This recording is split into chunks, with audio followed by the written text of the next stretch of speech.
점수 잡는 Hackers. 오늘부터 저하고 펄7의 여정을 같이 시작을 하실 거고요. 오늘 그 첫날이죠. 주제 목적부터 시작을 해보도록 하겠습니다. 총 7개 유형 전략이 있거든요. 그중에 오늘 첫날 주제 목적부터 잘 출발해 볼 건데요. 일단 주제 목적의 유형이라는 거는 이 문제 자체가 지문에서 가장 핵심이 되는 내용인 주제나 목적을 찾는 문제겠죠. 그렇죠? 문제 개수가 뭐 5, 6, 7문제 뭐 요 정도가 이제 출제가 되는 편이라서 아주 많이 나오지도 아주 조금 나오지도 않는 문제 유형이 되겠습니다. 일단 저하고 문제 유형을 좀 보시면은 많이 보셨던 질문이죠. What about? 뭐에 관한 거냐라는 질문 되겠고요. 그 다음에 요게 뭐가 공지돼, 뭐가 보도돼, 뭐가 광고돼 이렇게 나올 수 있겠고 그 다음에 이제 이 안내문이 뭐를 담고 있어. concern 되게 이 단어가 중요하죠. 사실 concern이 주제 목적 문제 뭐 자주 나오진 않지만 이 단어 자체가 뭐뭐에 관한 것이다 라는 의미가 있다는 거 너무 중요해서 동의어가 involve 나온 적도 있습니다. 자, 그리고 목적 묻는 문제는 목적이라고 하면 딱 생각나는 단어 있으세요? 그쵸? purpose가 제일 먼저 생각이 나실 것 같고 purpose로 묻는 문제가 제일 많이 나옵니다. 그래서 이런 식으로 왜 쓰여졌어? why written, why sent 이렇게도 나올 수 있겠고요. 왜 연락했어? 근데 공지 같은 경우는 왜 공지가 나오게 됐어?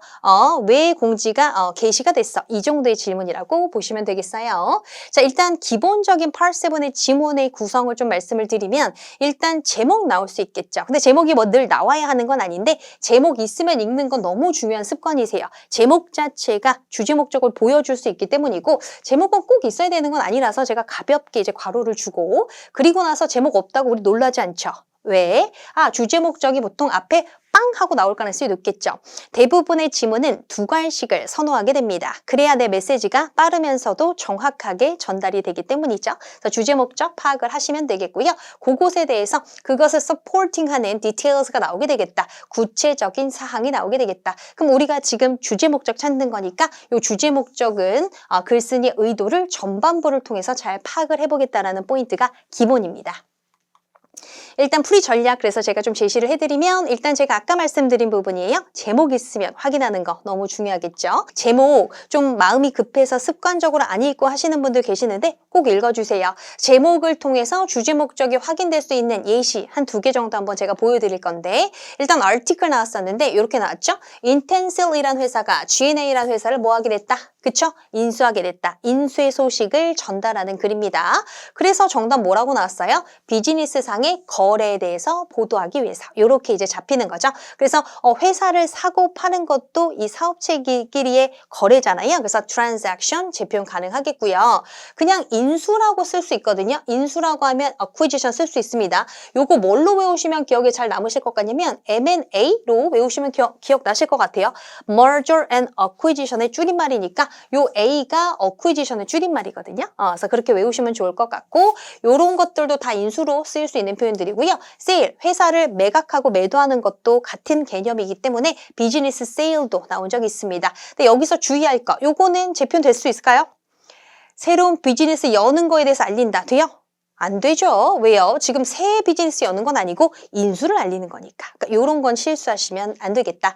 자, 그 다음에 이제 요거 하나 더 보여드리면 자, 바다에서의, 지금 광고 글인데 바다에서의 황홀감을 경험해 보세요. 우리 요트 클럽에 가입하심으로써 이렇게 얘기하니까 어머 가입을 독려하네 이렇게 읽어내실 수 있어야 되겠죠. 그래서 정답이 뭐라고 나왔어요? 사람들한테 멤버십에 가입하는 걸 장려하기 위해서 이렇게 잡아내시면 되겠습니다. 자, 그리고 이제 지문의 중심 내용, 목적을 잘 나타내는 주제 문장을 잘 찾아주셔야 되겠죠. 이게 보통 전반부에 깔려 있을 가능성이 높다. 2갈씩을 선호한다라고 말씀을 드렸었고요. 그래서 지문 속에서 이런 의도, 이런 목적 같은 걸 잘 끌고 나오는 시그널을 제가 정리해 보았습니다. 특히 이메일 편지 같은 경우가 주제 목적 문제가 잘 나오는 편이라서 이런 거 I am writing 투부정사 나는 투부정사 하기 위해서 쓴다 이 정도의 느낌이에요. 자, 그 다음에 이거 밑에 이것은 투부정사 이해하기 위한 의도를 가지고 있다. 그다음에 I would like 투부정사. 나는 투부정사 이해하고 싶어. 요 정도의 느낌이기 때문에 의도를 잘 끌고 나올 만한 시그널이니까 요런 표현 뒤는 반짝하고 잘 읽어주셔야 되겠습니다. 자, 그 다음에 이제 그 밑에 있는 거 요거는 좀 응답과 관련된 표현들이라서 요거 생각보다 요런 표현 굉장히 잘 나오거든요. 너의 편지와 관련해서 답변하기 위해서 쓴다. 너의 편지 고맙다. 너의 문의 고맙다. 뭐 이런 것들이요. 그렇죠? 너의 문의에 답하기 위해서 이런 식으로 들어가는 것들. 그 다음에 뭐뭐의 요청에 대해서 후속 조치 취하기 위해서 이런 것들. 그래서 이런 것들 뒤를 잘 읽어 주셔야 되겠습니다. 자, 그리고 공지 성격의 지문 같은 경우 우리 토익에 8세븐의 공고나 기사, 안내문 그리고 알리고자 하는 목적의 편지글 되게 잘 나오거든요. 이런 글들에서는 역시 무엇을 알리고자 하는지가 주제 목적 문제 풀 때 핵심이기 때문에 그 알리고자 하는 정보가 뭔지를 잘 끌고 나올 만한 시그널 드립니다. 그래서 나는 너한테 that 이하를 알리고 싶어. that 이하를 알아두세요. that 이하를 기억해 두세요. 이렇게 가시면 되겠고요. Please note that. Please be aware that. 요거 노트, 동의어, be aware도 나온 적 있으니까 이런 것도 같이 체크해 두시면 좋겠습니다. 자, 우리가 예제를 제가 살짝 준비를 했거든요. 그래서 요거는 잠깐 pause 해놓으시고, 잠깐 일시정지 해놓으시고, 정답 뭘까 지금 한번 생각해 보세요.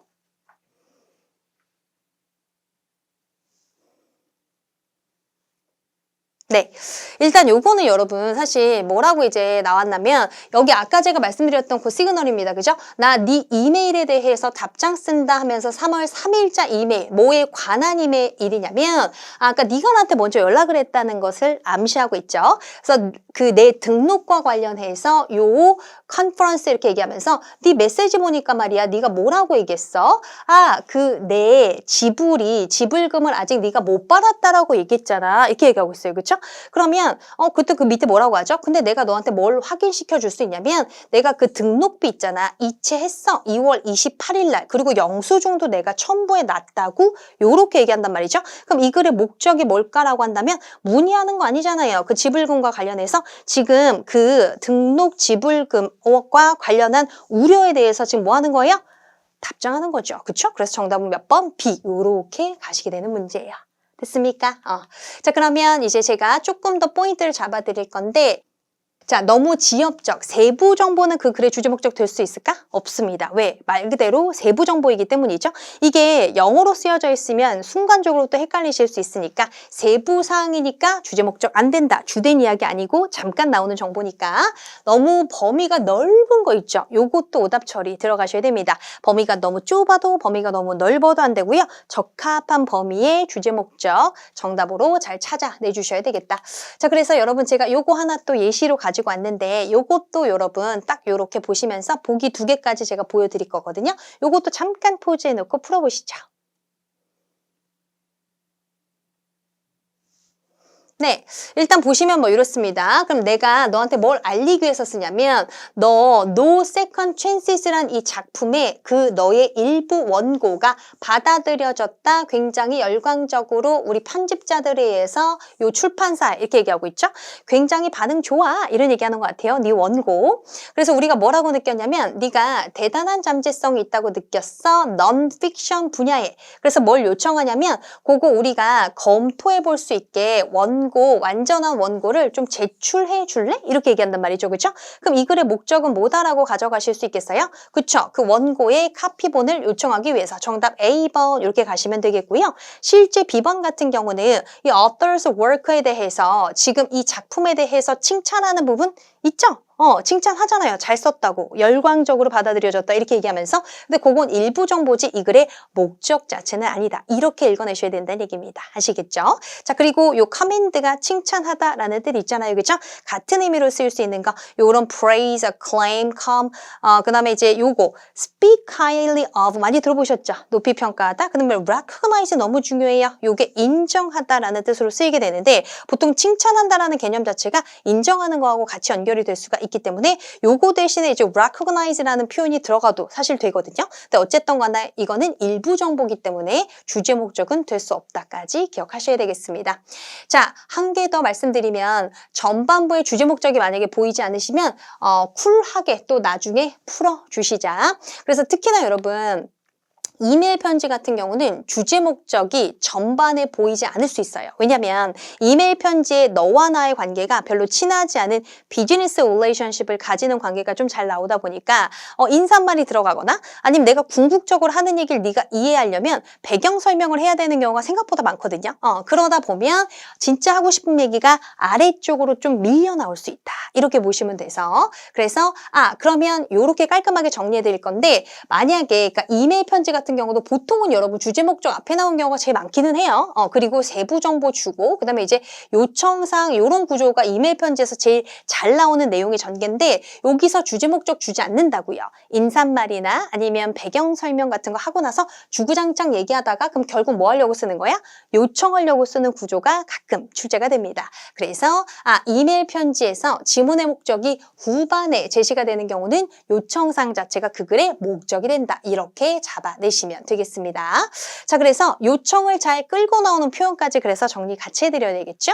그래서 요거 please 굉장히 많이 나오죠? 뭐뭐 해주세요 라고 할 때 나오는 부분이고 조금 더 어감 있게 투부정사 이하 꼭 해주세요. 반드시 해주세요. if 이하 해주시는 게 궁금합니다. 그렇다면 if 이하 해주실 수 있으면 감사하겠습니다. 이런 구문들이 요청사항을 잘 끌고 나오는 전형적 구문이니까 같이 정리해 두시면 좋겠습니다.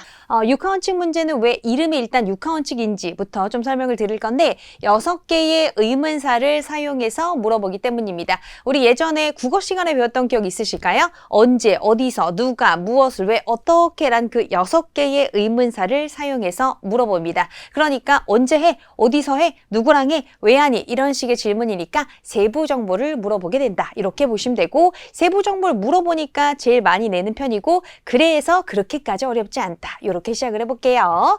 자, 이런 세부 정보를 묻는 문제 같은 경우는 문제에서 기본적으로 근거 자체가 순서대로 잡힐 가능성이 굉장히 높습니다. 그래서 순서대로 하나하나 잘 해결해 나가자라는 거 기본 아셔야 된다는 얘기고요. 자, 빈출 질문 유형입니다. 무엇, what이죠. 무엇, 언제, 어떻게, 누가, 왜, 그리고 어디서 요렇게 6가지의 의문사를 이용해서 문제가 만들어집니다. 전략을 좀 짜드려야 되겠죠.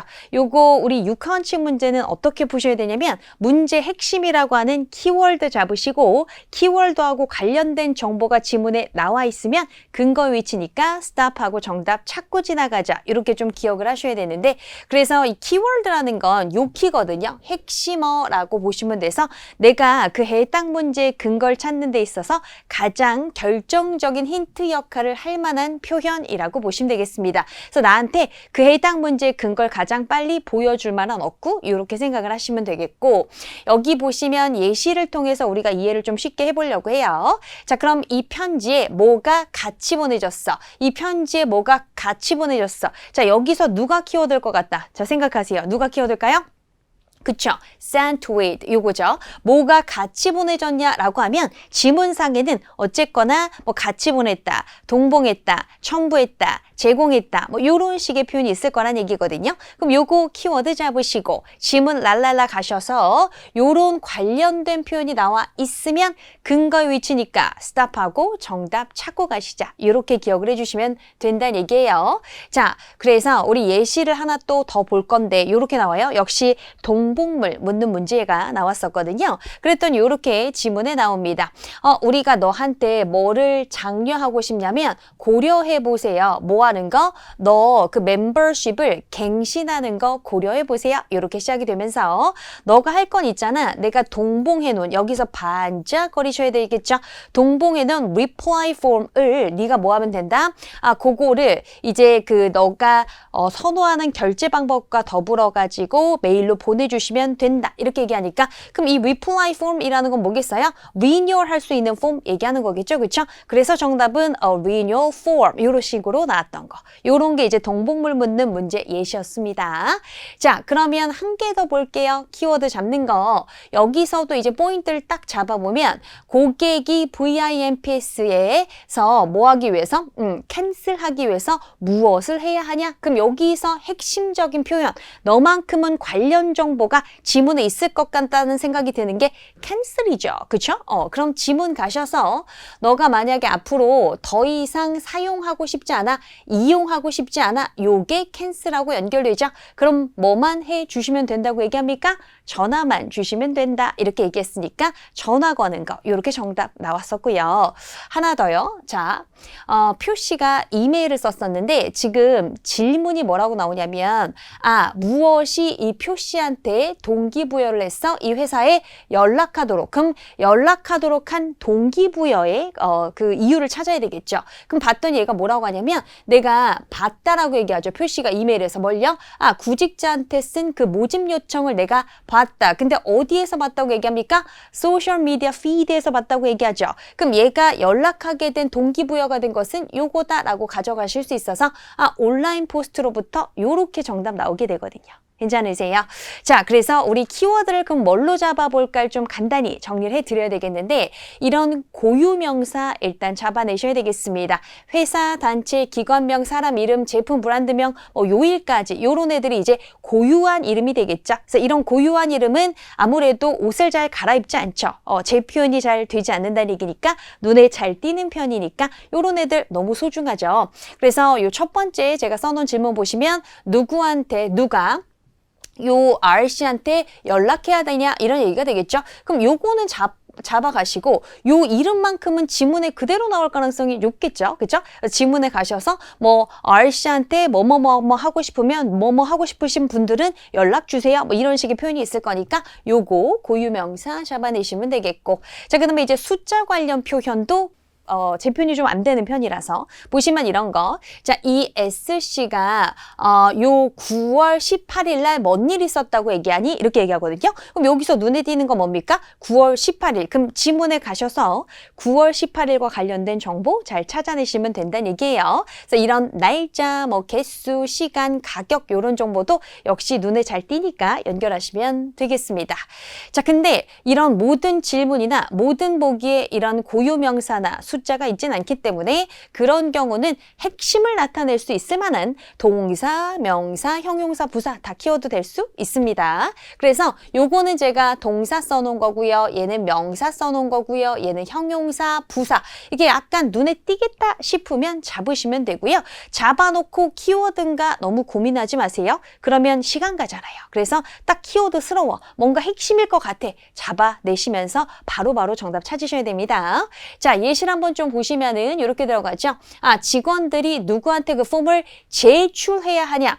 그러면 제출 대상인데 그럼 지문상에는 제출하다, 보내다, 주다 요 정도의 동사 있지 않겠습니까? 그래서 요런 거 잡아내시는 거 괜찮겠고.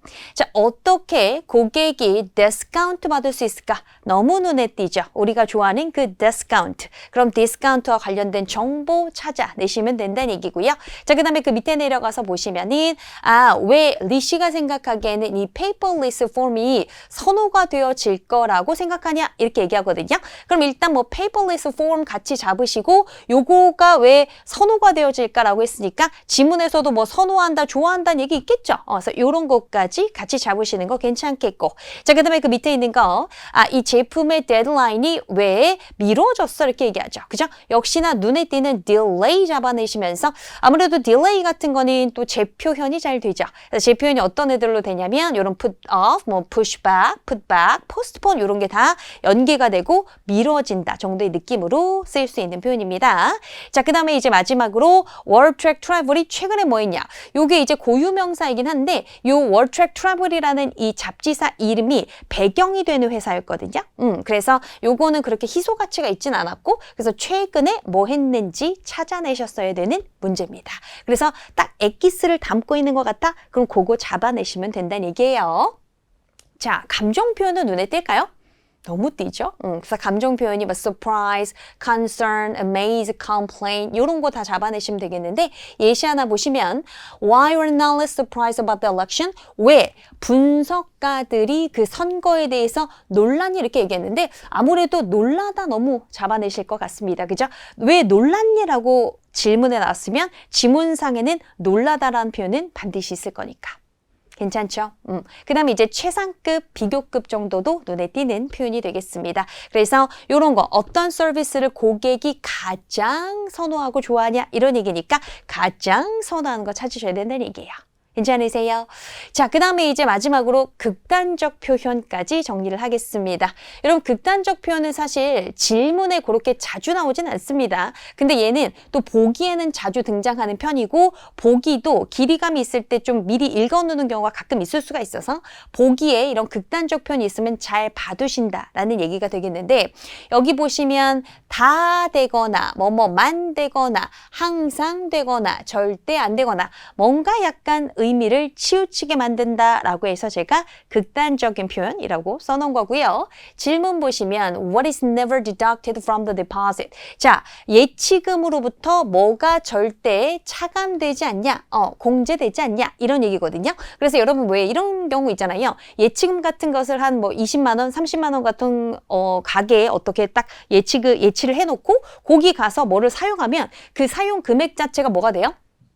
디덕트가 되는 거, 차감되는 형태의 그런 시스템이 있잖아요. 그렇죠? 그럼 여기서 그럼 그 예치금으로부터 절대 차감되지 않는 거라고 물어봤다고 한다면 절대 일단 너무 눈에 띄죠. 그죠? 그러면 예치금에서 차감 안 되는 건 결국 청구하지 않는다 정도의 개념이 돼서 요게 실제 재표현돼서 나왔을 때 요게 never deducted 요거 자체가 not charge라고 재표현돼서 근거가 실제 잡혔었답니다. 아시겠죠? 그래서 이렇게 좀 드물지만 이런 극단적 표현이 질문에 나와 있는 경우도 있으니까 잡아내시고 한 개 더 아까 말씀드렸다시피 보기에 극단적인 표현이 있으면 잘 봐두시고 한 가지 팁을 더 드리자면 이 보기에 극단적인 표현이 들어가 있으면 틀렸던 정보였던 적이 더 많기는 합니다. 아무래도 좀 의미를 치우치게 만들기 때문이다. 이렇게 기억하시면 되겠습니다. 비교적 좀 쉬운 추론 문제 유형까지 배워봐야 되겠는데요. 독자 묻는 문제 8세분에 정기적으로 꾸준히 나오고 있죠. 보시면 누굴 위해서 이 공지가 의도됐어? 누굴 위해서 쓰여졌어? 라는 질문이 되는 거죠. 너 이걸 누구한테 쓴 공지야? 이 정도의 질문이라고 이제 보시면 되는 거고 그 다음에 이 안내문이 for이라는 전치사 뒤로 빠져도 되는 거라서 이거하고 사실 질문 똑같은 거고요. 누가 이 article에 관심 가질 것 같아? 그 다음에 그 밑에 누가 이 안내문을 유용하다고 알게 될까? 누가 읽을까? 또는 광고글 같은 경우는 누구를 향해서 있어 이 광고가 누굴 향해 목표되어지냐라는 얘기라서 이런 것들이 이제 우리가 타겟 묻는 문제라고 보시면 되는데 타겟이라는 게 광고에서의 타겟 뭐예요? 독자잖아요. 독자. 그래서 이런 독자를 묻는 문제들 출제가 되고 있고요. 그리고 출처 묻는 문제도 출제가 되고 있습니다. 출처 묻는 문제는 실제 어떤 식으로 문제가 생겼냐면 이 안내문이 어디에서 출판됐을 것 같아? 이런 질문 아니면 이 안내문이 어디에서 찾아질 것 같아? 이런 식의 질문이 되겠고요. 또는 이 article이 어디에서 나타날까? 이 정도의 질문. 그리고 조금 더 구체적으로 가자면 뉴스페이퍼의 어떤 섹션에서 이 article이 찾아질 것 같아? 이 정도의 질문이고요. 그 밑에 내려가서 이 노티스가 어디에 게시됐을까? 어디에 나왔을까? 이 정도의 질문이에요. 자, 요게 공통적으로 그래서 여러분 보시면은 단골 정답을 좀 정리를 하면서 제가 또 가볼 건데 일단 이렇게 들어가요. 출처 묻는 문제 같은 경우가 인사이동, 회사 내 소식, 회사 내 행사, 뭔가 회사가 배경이 확 되면서 회사 관련 얘기를 한다라고 하면 요거의 출처는 정답이 사보인 적이 정말 많았습니다. 인터널은 있어도 되고 없어도 되는데 company newsletter. 그 다음에 두 번째, 지역 업체 소개, 지역 경제 상황, 지역에서 열리는 행사, 뭐에 강조점이 있는 것 같아요? 지역에 강조점이 있는 것 같죠? 요런 애들은 지역 신문. 지역 신문은 regional newspaper, local newspaper 이렇게 다 쓸 수 있습니다. 자, 그리고 어떤 기업가의 성공 스토리 아니면 기업가의 인수합병 폐업 이런 것들을 알린다라고 하면 요거 경제 잡지 이런 거 나올 수 있겠고요. 제품 설명서가 여러분 꾸준하게 출제가 돼요. 말 그대로 내가 제품을 샀어. 그럼 그 제품을 잘 사용할 수 있는 그런 설명서 같은 거예요. 그래서 요거 제품이 들어가 있는 박스 안에 들어가 있을 수 있고 아니면 그 제품 패키지 안에도 들어갈 수 있고요. 그 제품 패키지 위에도 어떻게 사용하는지 관리 방법 이런 거 패키지 위에도 써 있을 수 있어서 언도 가능하다. 이렇게까지 기억하시죠. 자, 그래서 요거는 그러면 제가 방법을 또 말씀드리면서 마무리해야 되겠죠? 그럼 지문의 독자나 출처를 묻는 문제 같은 경우는 주제 목적 파악이 굉장히 중요해요.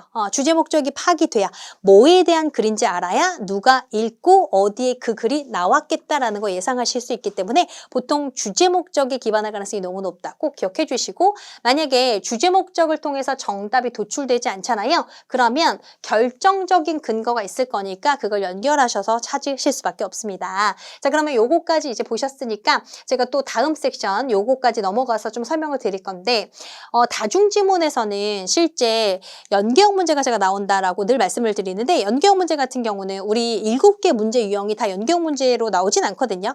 그중에 유난히 어떤 문제 유형 위주로 많이 나오냐면요. 육하원칙하고 그다음에 추론 문제로 굉장히 연계형 문제가 많이 나오는 편이라서 제가 이런 거 얘기하는 거다라는 예시를 좀 보여드릴 건데 자, 혜택 조건 한번 볼까요? 3월 15일까지 주문하시면 무료 배송 받으실 수 있어요 라고 여러분 항상 제가 너무 강조하는 거 혜택의 세트보다 조건이거든요. 그러면 여기서는 조건이 3월 15일까지 주문하면이라 조건이 있고 무료 배송 괜찮아요? 근데 여기서 고객이 어머나 세상에 3월 15일 날 주문했대요. 그러면 무료 배송 받았겠구나라고 추론하면서 연결 문제 정답 나온다는 얘기입니다. 그 밑에 있는 것도 한번 가보시죠. 가정된 상황. 만약에 날씨가 좋지 않으면 토요일에 행사를 진행하겠어요 라고 얘기가 나왔는데 역시 보통 우리 또 토익 지문 어때요? 문제 발생돼야 되죠. 그래서 날씨가 좋지 않았다고 얘기한 거야. 그러면 언제 행사가 진행됐겠다? 토요일 날 진행됐겠다. 이렇게 읽어내실 수 있겠고요. 자, 변경 가지고도 연경 문제 정말 잘 나옵니다, 여러분. 해커스 카페가 8월에 오픈할 예정입니다. 이렇게 얘기했는데 10월 기사에서 카페가 지난달 오픈했대. 그럼 9월이죠. 그럼 예정보다 늦게 오픈했구나. 추론해내실 수 있다고요. 그쵸? 자, 이제 마지막 자격 요건인데 저희 판매직에 지원하시려면 3년 이상의 경력이 필요하세요. 이렇게 얘기했는데 2년의 경력이 있대요. 그럼 어떨 것 같아요? 이 사람 여기 고용될까 안 될까? 안 될 가능성이 높겠다 이렇게 추론하는 겁니다. 그래서 요런 지금 제가 요거 4개 보여드렸는데 이런 성격의 연계형 문제는 정말로 잘 나오거든요. 그래서 이런 것들은 좀 알아두시면 좋겠고 이것까지 제가 말씀드리면서 마무리해볼까요? 여러분 이 conclude가 연계지문 쪽에 훨씬 더 문제가 잘 나오거든요. 근데 얘가 conclude가 연계지문 쪽에 들어가면 어떤 향기가 너무 많이 나냐면 어머 연계형 문제겠네 라고 예상하셔도 돼요. 아시겠죠? conclude 나온 애들이 대부분의 경우 연계형 문제로 나왔기 때문이고 이 conclude라는 요 표현은요. 질문에 쓰이는 이 표현이 싱글에는 그렇게 자주 나오진 않거든요. 근데 연계 쪽에 더 자주 등장하는데 연계 나오면 연계형 문제 향기가 퐁퐁 풍긴다까지 나타내실 수 있으면 좋겠습니다. 자, 그러면 이제 우리는 연습 문제로 넘어가 보도록 할게요. 잘 풀어오셨죠? 자, 웹페이지인 거 확인을 하시는데 이 웹페이지가 My Account에 지금 소또 씨가 고객님인 것 같고 여기 trip 캔슬. 요게 웹페이지 같은 경우는 이렇게 슬래시가 있으면 뒤로 갈수록 좀 자세한 정보가 나와 있는 거니까 요 소또 씨가 아마도 뭔가 트립과 관련해서 캔슬하려고 들어가 있나 이런 생각이 드네요. 내 계정에. 그쵸? 그러면 일단 여기 티켓 나와 있는 거 확인은 되시는데 그럼 여기서 이 소또 씨에 대해서 알 수 있는 거 이렇게 물어봤단 말이죠. 그러면 실질적으로 여기서 여기가 캔슬하는데 이틀의 시간 그러니까 캔슬을 확정하는데 이틀의 시간이 있는지 요거는 사실은 여기 보시면 여기 캔슬과 관련해서는 아직 얘기가 없고 여기를 좀 읽어봐야겠다는 생각을 좀 하셨을 거예요. 너 뭘 알아둬야 되냐면 스튜던트 디스카운트 티켓하고 그러니까 학생 할인 티켓하고 사전 구매 티켓 같은 경우는 굉장히 눈에 띄는데 뭐가 안 돼요? 환불 안 된대요. 그럼 여기서 궁금하지 않으세요? 아니 그러면은 얘는 뭘 샀을까 봤더니 아하 어드밴스 퍼처스라고 얘기한단 말이죠. 그렇죠? 그러면 이거 가지고 문제를 냈나라는 생각이 좀 드는데 얘는 캔슬하겠다 했지만 이게 어드밴스 티켓이기 때문에 얘는 뭐 할 거다라는 거 예상하실 수 있어요? 환불 못 받을 거다라고 뭐 하는 겁니까? 추론하실 수 있어요? 정답은 B. 자, 그 다음에 이제 2번 내려가겠습니다. 2번 가시면 누굴 위해서 의도됐어? 이거 뭐라고요? 독자 묻는 문제. 자, 그러면 뭐를 알리는지 한번 봤더니 요 지역에 사시는 분들께 요청드린다. 주목해 주세요. 아래에 있는 변경에 대해서 뭐와 관련해서 trash, 쓰레기와 관련해서 근데 쓰레기 수거죠. 쓰레기 수거 서비스와 관련한 변경에 대해서 주목해 주세요. 근데 이게 8월 1일부터 이렇게 실시가 된다. 그러면 쓰레기 수거 서비스에 있어서 뭔가 변경을 누구한테 알리는 거겠어요? 요 지역 사람들한테 알리는 거다. 그렇죠? 이게 주제 목적이고요. 그러면 이 글은 이 지역 거주민을 대상으로 하는구나. 정답은 B 이렇게 가시면 되겠고, 요거 읽다 보면은 문장이 조금 어려워서 제가 해석 연습을 좀 시켜드리고 싶어서 요거를 살짝 가지고 왔는데 근거는 아니지만, 게다가 우리 시티 카운슬 시의회가 뭘 승인했냐면 policy. 자, policy 그러니까 정책을 승인했어. 근데 그 정책이 뭘 필요로 하는 정책이고 뭘 요구하는 정책이냐면 그 garbage가 쓰레기가 근데 set out이 내놓다는 뜻이에요. 그러면 removal 하려고 내놨다는 얘기는 수거해 가라고 내놓은 쓰레기입니다. 그럼 수거해 가라고 내놓은 쓰레기가 여기서 보세요. recur 하고서 be place 여기 should도 생략된 겁니다. 그러면 수거해 가라고 내놓은 그 garbage가 어디에? 용기에 담겨져 있어야 된다는 걸 필요로 하는 policy를 승인했다는 얘기죠. 근데 어떤 용기에 담아놔야 된다는 얘기예요? 뚜껑 있는. 괜찮으세요? 그러니까 뚜껑 있는 용기에 담아야 되는 것을 필요로 하는 갈비지 버릴 때요. 그 policy를 승인했다는 얘기니까 너가 만약에 이 쓰레기 수거해 가세요 라는 것을 이렇게 쓰레기를 밖에 내놓으려면은 거기 뚜껑이 있는 컨테이너 같은 데 넣어놔야 된다는 얘기예요. 아시겠죠? 그래서 그거까지 요거 해석이 조금 어려우실 수 있어서 요거까지 해석을 같이 해드렸습니다. 토익은 해커스 영어도 해커스 고득점 메이커스 만점을 받아 버렸어 토익은 해커스 영어도 해커스